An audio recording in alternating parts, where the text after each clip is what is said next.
쥐 기자의 시각각에서 정치, 사회 문제 쉽게 풀어보겠습니다. 오늘도 쿠키뉴스 지영희 기자 나와 있습니다. 안녕하세요. 안녕하세요. 쿠키뉴스 지영희 기자입니다. 네, 오늘은 어떤 주제 준비되어 있습니까? 네, 얼마 전 급식과 돌봄을 담당하는 급식조리원과 돌봄 전담사, 행정실무원 등 학교 비정규직 노동자들이 총파업에 들어갔습니다. 교육당국과의 협상이 결렬된 데에 따른 건데요. 2,500여 개 학교에서 대체급식이 이루어졌고 초등 돌봄교실 130여 곳이 문을 닫았습니다. 사흘 만에 그들은 학교로 복귀했지만 근본적인 문제 해결이 된 건 아닙니다.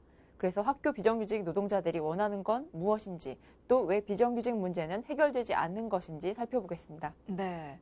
얼마 전에 사흘간 이루어진 학교 비정규직 노동자들의 파업으로 많은 학생들 그리고 학부모들이 참 곤란한 일을 겪었는데요. 파업 당시 상황부터 좀 보겠습니다. 꽤 많은 인원이 파업에 참여했다고요?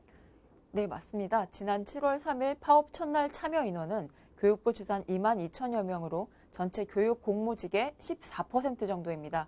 급식 조리원들 파업으로 전국 2,572개 교가 대체급식을 했는데요. 빵과 우유 등을 준비하거나 직접 도시락을 싸오도록 했고 단축 수업으로 아예 급식 시간을 뺀 학교도 230여 곳이었습니다. 네, 그것 때문에 맞벌이 부부들을 위한 초등 돌봄 교실도 운영에 차질이 생겼죠? 네, 초등 돌봄 교실에는 많은 학교에서 교직원들이 대체 투입됐는데요. 그럼에도 인력이 없어서 돌봄 교실을 못 연 학교가 139곳이었습니다. 박백범 교육부 차관은 도시락 지참이 곤란한 가정 학생들에 대해서는 별도의 급식 대책을 세우고 맞벌이 가정 등에도 돌봄 공백이 생기지 않도록 지원하겠다고 밝혔지만 불편한 상황이 이어진 겁니다. 네. 자, 이런 상황들이 학교 비정규직 노동자들의 파업으로 인해서 발생을 했는데요. 사실 그들은 왜 파업을 벌였을까요? 이번 파업은 왜 생긴 겁니까? 네, 파업에 들어가기 전 학교 비정규직 노동자들은 서울 광화문 광장에서 총파업 대회를 열었는데요. 그들은 기본급 6.24% 인상과 각종 수당에서 정규직과의 차별 철폐를 주장했고요. 또 문재인 정부 임기 내에 공무원 최하위 직급의 80% 수준으로 임금을 인상하라고 요구했습니다. 정규직의 80% 수준으로 격차를 줄이겠다는 의지입니다. 그게 교육당국이 제시한 안과 차이가 큽니까? 네, 교육당국은 기본급만 1.8% 올리는 안만 제시한 상태인데요. 게다가 일부 학부모 단체들은 학생들에게 피해를 주고 있다며 파업을 비판하는 목소리를 내고 있습니다. 네, 그렇군요. 이 파업을 지지하는 사람이 있다라면 또 반대로 파업을 비판하는 또 목소리도 당연히 들릴 텐데요. 이게 사실 마냥 비판만 할 수는 없습니다. 그들이 어떤 상황에 처해 있는지 또 들여다볼 필요는 있을 것 같습니다. 자, 그러면 현재 학교 비정규직 노동자는 얼마나 되는지 그리고 그들이 어떤 처우를 받고 있는지도 좀 살펴보죠. 네, 학교 비정규직 노동자는 총 15만 1천여 명으로 공공부문 비정규직의 42만 명의 36%에 이릅니다. 그러나 영양사나 사서, 상담사 등 자격증이 있는 일부 직원들을 제외하면 대략 학교 비정규직 대부분은 월 평균 164만 2천 원가량의 급여를 받고 있다는 것이 연대회의 주장인데요. 그건 올해 최저임금 월급으로 환산한 174만 5,150원보다 부족한 수준입니다. 네, 그래서 이 학교 비정규직 노동자들은 정부가 노조와 직접 대화하는 노정협의체 구성을 만들어야 한다고 목소리를 높이고 있습니다. 일단은 예고했던 3일간의 파업을 마치고 학교로 복귀하긴 했어요. 네, 전국 학교 비정규직 연대회의는 파업 중단과 학교 현장 복귀를 공식화했습니다. 하지만 지난 7월 3일부터 5일까지 3일간 벌인 파업은 2012년 파업 이후 최장기간입니다. 네, 이 파업 장기화를 주장한 강경파 의견도 있었던 것으로 좀 알려지고 있지만 다행스럽게도 그래도 파업이 3일 만에 그쳤습니다. 네, 맞습니다. 실제 파업에 참가한 비정규직 노동자 역시 첫날보다 크게 감소했는데요. 7월 5일 기준 파업 참가 인원은 1만 3,281명으로 8.7% 수준에 그쳤습니다. 이는 파업 첫날 대비 8,723명이 감소한 수치고요. 둘째 날보다는 4,061명이 줄어든 수치인데요. 도시락 지참 등 학부모들의 긍정적인 반응도 한몫한 것으로 교육부는 분석하고 있습니다. 네. 사실 파업 참가자들의 동력도 갈수록 떨어졌기 때문이라는 분석도 좀 나왔는데요. 이번에 생각보다 학부모들이 좀 크게 동요하지 않고 도시락을 싸서 보내는 등 보다 좀 긍정적으로 대응을 했다고 들었어요. 네, 실제 도시락 지참률은 90%가 넘었고요.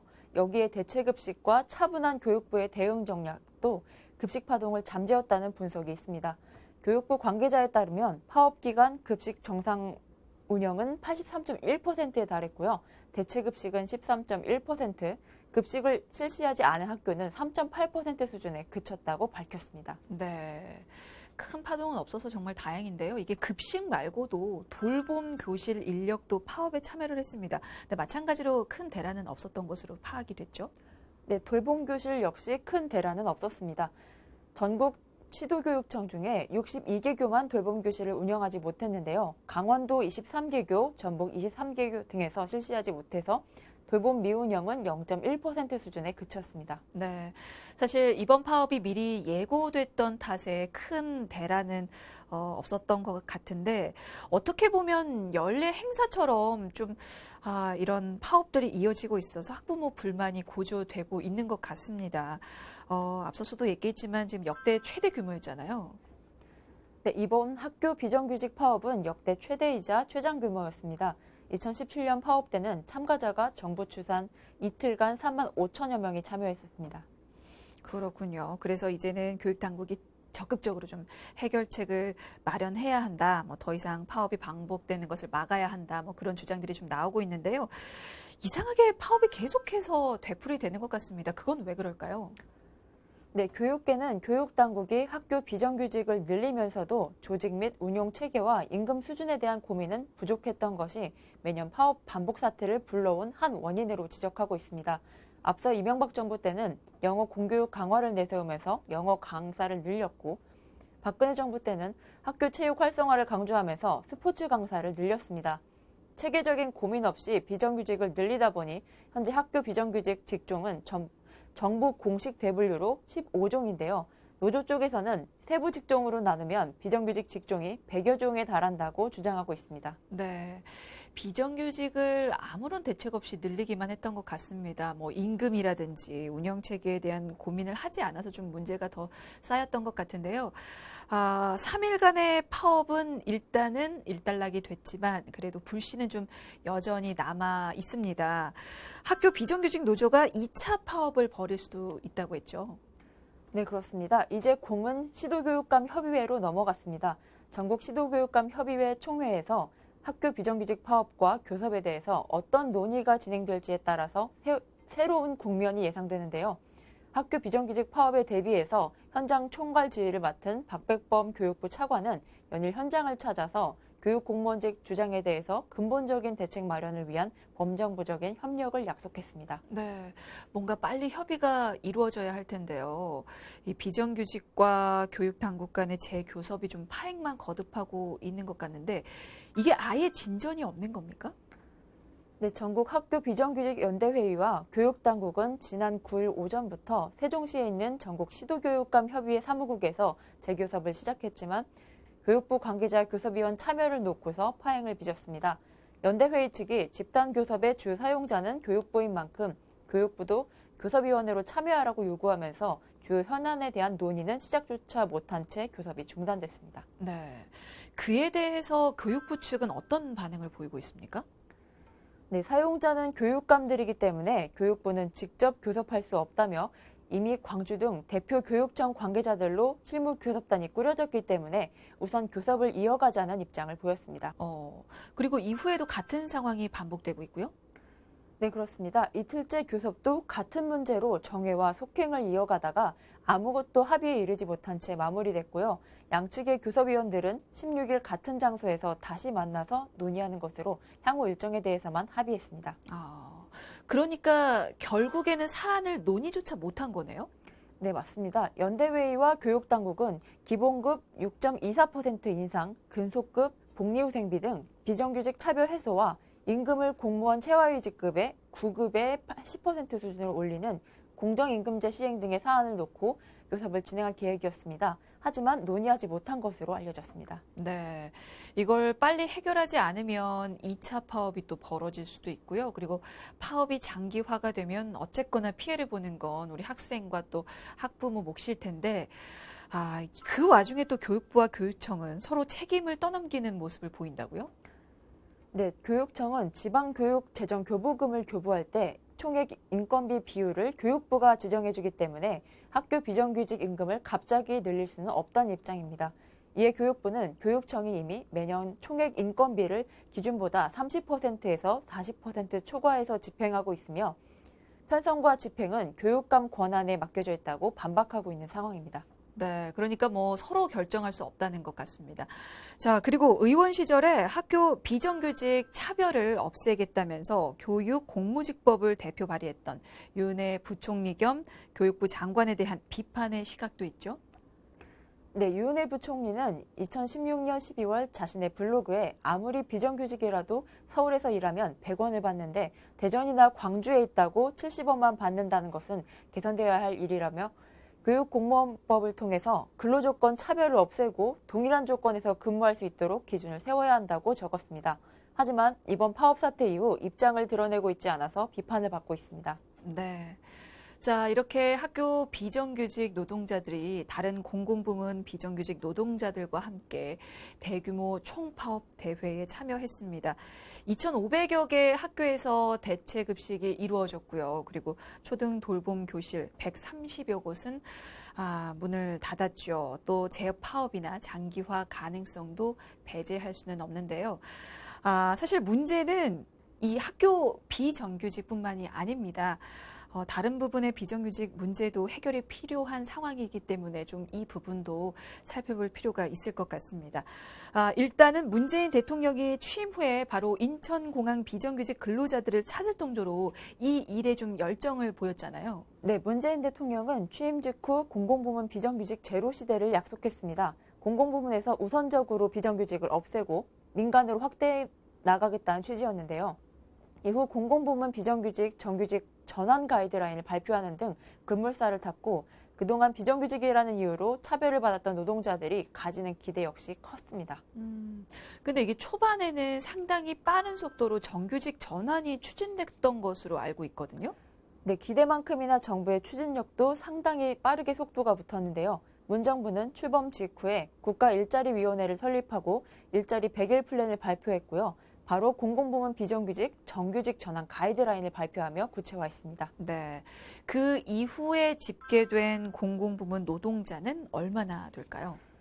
네, 전체 공공부문 노동자는 217만 명이며 이 중 비정규직은 약 41만 6천 명으로 전체의 19.2%로 확인되는데요. 가이드라인의 기초에서 정규직 전환 대상자는 기간제 7만 2천 명, 파견 용역 10만 3천 명 등 17만 5천 명입니다. 또 전환 제외자로 잠정 분류된 60세 이하 중 별도 정년 설정 등을 통해서 전환 가능성을 보이는 청소 경비업종 종사자 등 3만 명까지 총 20만 5천 명으로 집계됐습니다. 네. 그리고 정규직 전환이 결정된 비정규직도 상당하죠? 네, 고용노동부에 따르면 지난해 기준 공공부문 853개 기관 중 총 17만 4,868명의 정규직 전환이 결정되는데요. 그건 문재인 정부가 오는 2020년까지 목표로 삼은 20만 5천 명의 약 85.4%에 달하는 수치입니다. 정규직 전환이 결정된 2년 중 전환이 완료된 인원은 13만 3천 명 정도이고요. 네, 이게 수치상으로는요, 최종 목표치의 80%가 넘는 비정규직 노동자의 정규직 전환이 결정이 됐는데, 그럼에도 불구하고 비판의 목소리는 계속 들립니다. 그건 왜 그러는 겁니까? 네, 그 이유는 자회사 전환을 통한 정규직 채용이기 때문입니다. 지난해 10월 국회 환경노동위원회 소속 더불어민주당 이용득 의원이 1단계 전환 대상이 되는 중앙행정기관, 교육기관, 중앙부처 산하 공공기관, 지방공기업 등 637개 기관으로부터 제출받은 자료에 따르면 자회사 설립을 통한 정규직 전환을 진행 또는 추진 중인 기관이 공공기관과 지방공기업 37개소로 조사됐고요. 이 중에 중앙부처 산하 공공기관 334개소를 분석한 결과 33개소에서 자회사 설립을 통한 정규직 전환을 진행 또는 추진했으며 그 규모는 3만 2,514명으로 확인됐습니다. 네. 그러니까 자회사를 통한 정규직 전환이 많다는 건데 어느 정도나 됩니까? 네, 공공부문 정규직 전환 가이드라인에서 직접 고용을 원칙으로 한 기간제 노동자를 제외하고 정규직 전환이 결정된 중앙부처 산하 전체 공공기관의 파견 및 용역 노동자가 59,470명이라는 점을 고려하면 54.7%가 자회사를 통한 정규직 전환이 이뤄졌다는 분석입니다. 네. 그래서 학교 비정규직 노동자들도 대규모 파업을 선언하는 등 좀 강력하게 대응을 하고 있는 거군요. 네, 공공부문 비정규직 노동자의 약 50%를 차지하는 학교 비정규직 노동자들도 투쟁을 선언한 겁니다.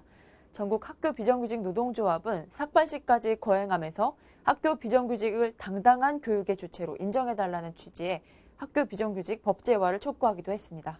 네, 알겠습니다. 사실 이 부분에 있어서 뭐 답을 찾기는 여간 쉬운 일이 아닌데요. 일단 확실한 건 누구든 서로 책임을 떠넘기려고 하기보다는 서로 적극적으로 좀 협상에 나서 주시길 좀 부탁을 드리겠습니다. 자, 주 기자의 시시각각 오늘은 여기서 마무리 짓겠습니다. 지금까지 쿠키뉴스 지영희 기자였습니다. 고맙습니다. 감사합니다.